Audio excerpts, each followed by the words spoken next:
Di medan perang modern yang semakin dipenuhi drone tempur, rudal pintar, dan jet siluman, muncul satu pertanyaan besar. Mengapa TNI Angkatan Udara masih mengandalkan pesawat bermesin baling-baling seperti Super Tucano? Apakah ini tanda ketertinggalan teknologi, atau justru di balik bentuknya yang sederhana tersimpan kekuatan strategis yang tak banyak diketahui? Di saat negara-negara besar berlomba mengembangkan pesawat nirawak dan jet tempur generasi kelima, TNI Angkatan Udara tetap mempertahankan armada pesawat koin counterinsurgency untuk menghadapi ancaman dari dalam negeri. Lalu, apakah Super Tucano masih relevan di era perang modern, atau sudah saatnya ia dipensiunkan? Jawabannya tidak sesederhana yang kita kira. Mari kita bedah bersama, hanya di Update Militer. Apa itu pesawat koin dan mengapa masih dibutuhkan? Di tengah sorotan pada jet tempur siluman dan drone berotak artificial intelligence, ada satu jenis pesawat yang kerap dipandang sebelah mata. Pesawat koin counterinsurgency aircraft. Tapi jangan salah, justru di medan yang sunyi, di hutan yang tak terjamah, dan di pegunungan yang tak terjangkau oleh radar canggih, pesawat-pesawat inilah yang seringkali menjadi penyelamat pasukan di darat. Pesawat koin bukan tentang duel udara. Ia bukan dirancang untuk melawan Sukhoi, F-16 atau J-20, melainkan untuk melacak, memburu, dan menghancurkan musuh-musuh tak simetris seperti kelompok separatis, milisi bersenjata, dan gerilyawan yang menyelinap di antara masyarakat sipil. Dan mengapa dibutuhkan? Karena tidak semua konflik bisa diselesaikan dengan jet Mach 2 dan bom pintar berjuta dolar. Konflik internal, pemberontakan lokal, dan operasi militer selain perang tetap membutuhkan platform yang efisien, tahan lama, dan fleksibel.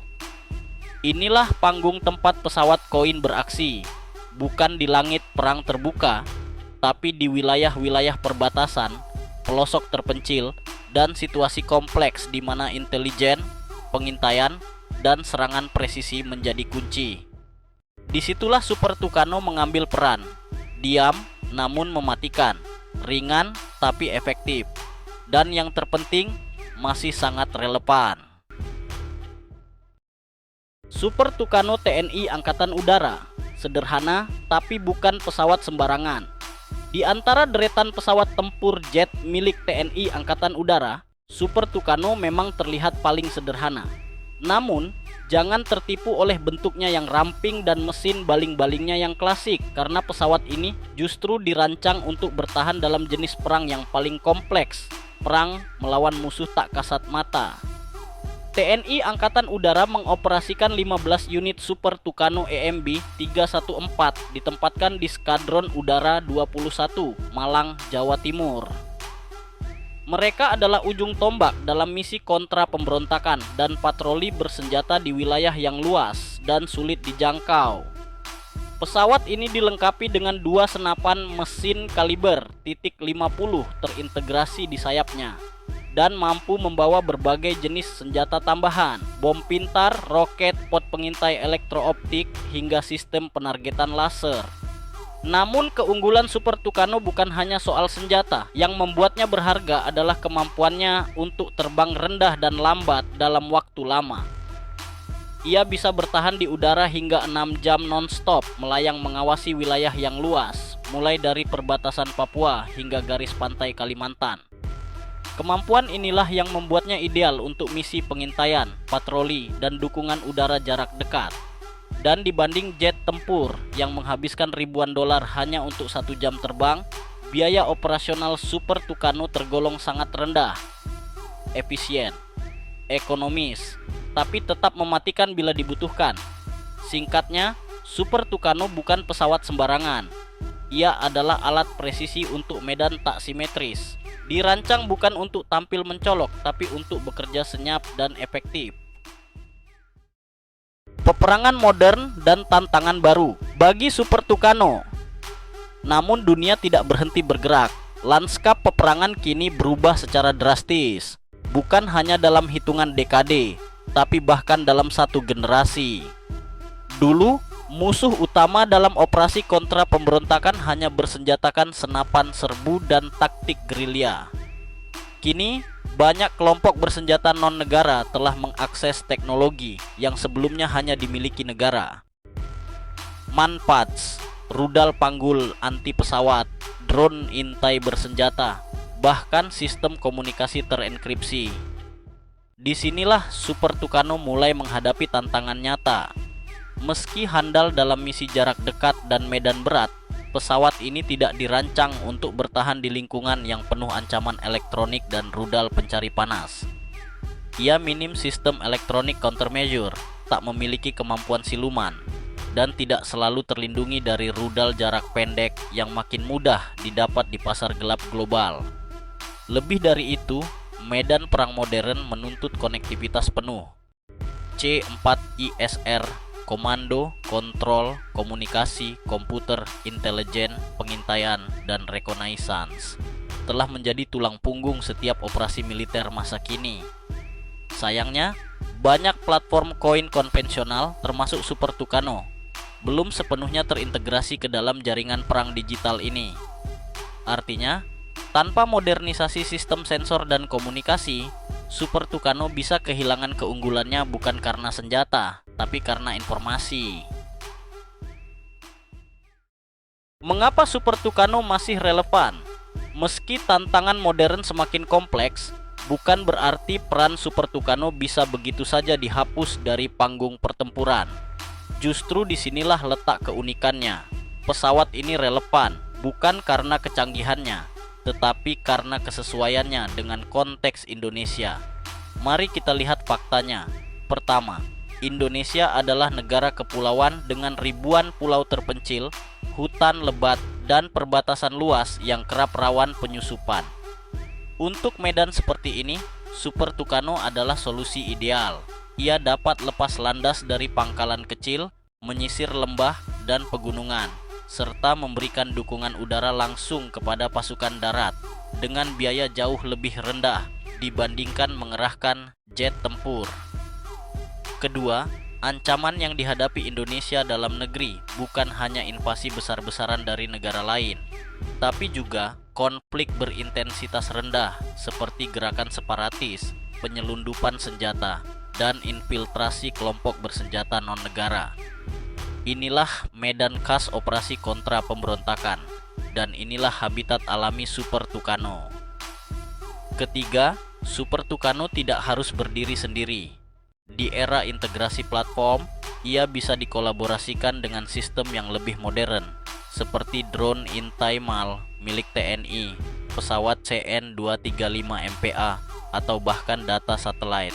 Dengan dukungan intelijen yang akurat, Super Tucano tetap dapat menjadi eksekutor presisi di garis depan. Dan terakhir, yang tak kalah penting, efisiensi biaya.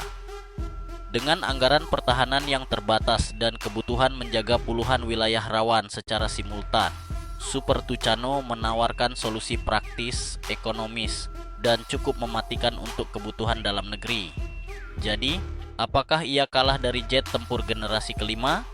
Tentu saja. Tapi pertanyaannya bukan itu. Pertanyaannya adalah, apakah Super Tucano masih menjadi jawaban terbaik untuk misi-misi khusus Indonesia? Dan jawabannya adalah ya. Dengan tepat sasaran dan didukung sistem yang tepat, ia tetap sangat relevan. Masa depan koin TNI Angkatan Udara, bertahan atau berevolusi. Namun seiring waktu dan dinamika ancaman yang terus berkembang, pertanyaan besar tetap menggantung. Apakah Super Tucano akan menjadi solusi jangka panjang atau hanya batu loncatan menuju platform koin yang lebih modern? Di berbagai belahan dunia, kita mulai melihat pergeseran. Amerika Serikat misalnya sempat mengembangkan program pesawat serang ringan seperti AT-6 Wolverine dan A-29 Super Tucano. Namun kini mulai beralih ke drone bersenjata dan pesawat serang ringan berbasis modular. Beberapa negara bahkan mulai mengeksplorasi light attack jet generasi baru yang memiliki kemampuan koin, ISR, dan integrasi penuh ke jaringan tempur modern. dengan tetap mempertahankan efisiensi biaya. Bagaimana dengan Indonesia? TNI Angkatan Udara tentu tak bisa bergantung selamanya pada platform yang lahir dari desain tahun 1910-an. Modernisasi adalah keniscayaan, bukan hanya dalam bentuk pesawat baru, tetapi juga peningkatan kemampuan pesawat yang ada, baik dari sisi avionik, sensor, sistem perlindungan, hingga konektivitas digital. Bahkan, opsi untuk menghadirkan drone tempur kelas menengah yang mampu mengisi celah antara pengintaian dan serangan presisi juga perlu dipertimbangkan sebagai pelengkap atau bahkan penerus misi-misi koin ke depan. Namun sampai sistem itu matang dan sepenuhnya siap, Super Tucano masih memegang peranan vital. Ia bisa menjadi tulang punggung transisi, mengisi ruang di antara kebutuhan masa kini dan cita-cita sistem tempur masa depan. Sebuah jembatan strategis antara era konvensional dan era digital, dan dalam strategi pertahanan nasional memiliki platform transisional yang kuat, teruji, dan fleksibel seringkali lebih berharga daripada mengejar lompatan teknologi yang belum siap. Antara teknologi dan kebutuhan bangsa. Di tengah dunia yang terus bergerak menuju peperangan berteknologi tinggi, mudah bagi kita untuk terpukau oleh kecepatan, siluman, dan kecerdasan buatan. Namun, pertahanan sebuah negara tak selalu ditentukan oleh siapa yang paling canggih, melainkan oleh siapa yang paling tepat dalam menggunakan sumber daya yang dimiliki. Super Tucano bukan simbol kemunduran, ia adalah simbol ketepatan. Ketika musuh datang bukan dalam bentuk negara, tetapi dalam senyap menyusup di hutan, menyaru di antara warga, Super Tucano hadir sebagai mata dan tangan udara yang tak pernah lelah. Dan selama Indonesia masih menghadapi tantangan internal, selama masih ada wilayah rawan yang sulit dijangkau, dan selama belum ada pengganti yang benar-benar siap mengisi peran ini, Super Tucano tetap menjadi bagian penting dari kekuatan udara Nusantara. Karena dalam strategi pertahanan, yang terpenting bukan hanya tentang siapa yang tercepat, tetapi tentang siapa yang paling siap. Kami, Update Militer. Sampai jumpa di episode selanjutnya, membahas strategi, kekuatan, dan masa depan pertahanan Indonesia. Salam hormat untuk para penjaga langit dan tanah air.